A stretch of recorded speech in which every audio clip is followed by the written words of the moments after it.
Pierre et Jean utilisent eToro pour investir sur les marchés financiers. Pierre fait des recherches sur les opportunités d'investissement international. Jean fait des recherches pour savoir comment devenir sorcier de niveau 60. Pierre suit les flux d'actualité pour connaître les dernières infos du marché. Jean suit le flux d'actualité pour visionner les dernières vidéos de chats. Pierre dispose d'une liste de favoris pour les investissements prometteurs. Jean a également une liste de favoris. Alors comment se fait-il que Jean soit aussi bon investisseur que Pierre? C'est parce que Jean utilise la fonction CopyTrader d'eToro pour reproduire automatiquement l'activité de trading de Pierre. À chaque fois que Pierre accomplit un trade, Jean en a fait autant. Yes! Trader comme Pierre avec eToro, le leader mondial des plateformes de trading social.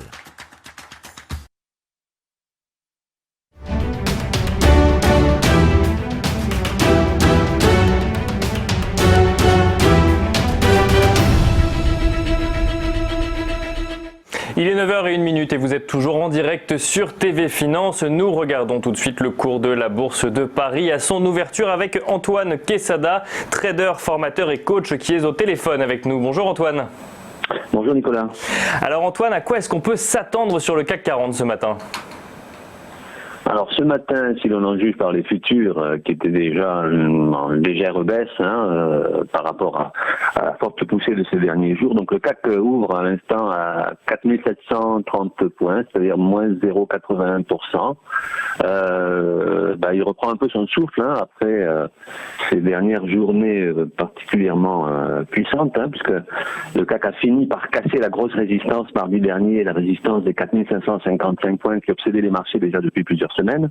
Donc il a fini par le casser par le haut et il a validé par la même occasion une épaule tête-épaule inversée, c'est-à-dire une figure de retournement haussière.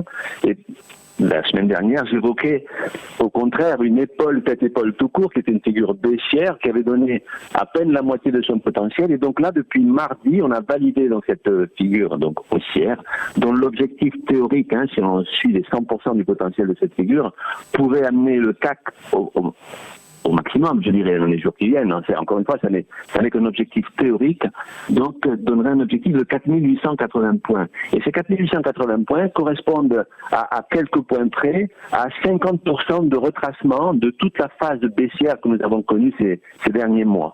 Donc voilà pour le graphique actuel. Alors pour être beaucoup plus près de l'actualité, donc d'aujourd'hui, donc légère baisse, près de 1% de baisse, on est à 4730 points. Donc là, le CAC devrait retracer, évidemment, pour la séance d'aujourd'hui, devrait respirer un peu et il trouverait, je pense, un support autour de 4725, 4700 points.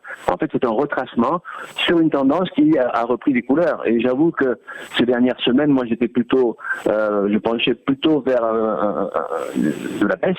Alors, je ne vous cache pas que le potentiel de hausse me paraît tout de même assez limité. Au grand maximum dans les jours qui viennent, le 4880, comme je viens de le dire, qui représenterait 50% de toute la baisse qui a été connue. Et 50%, c'est souvent des niveaux très très probables et très solides.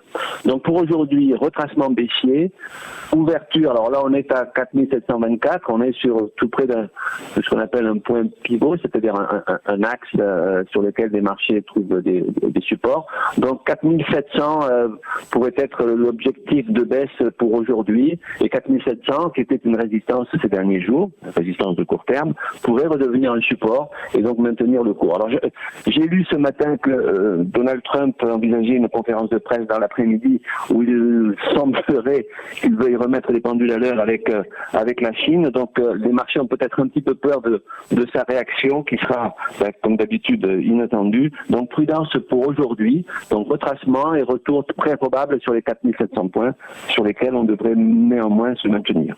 Voilà pour la séance d'aujourd'hui. Merci beaucoup Antoine pour cette analyse. Antoine, je rappelle que vous êtes trader, formateur et coach.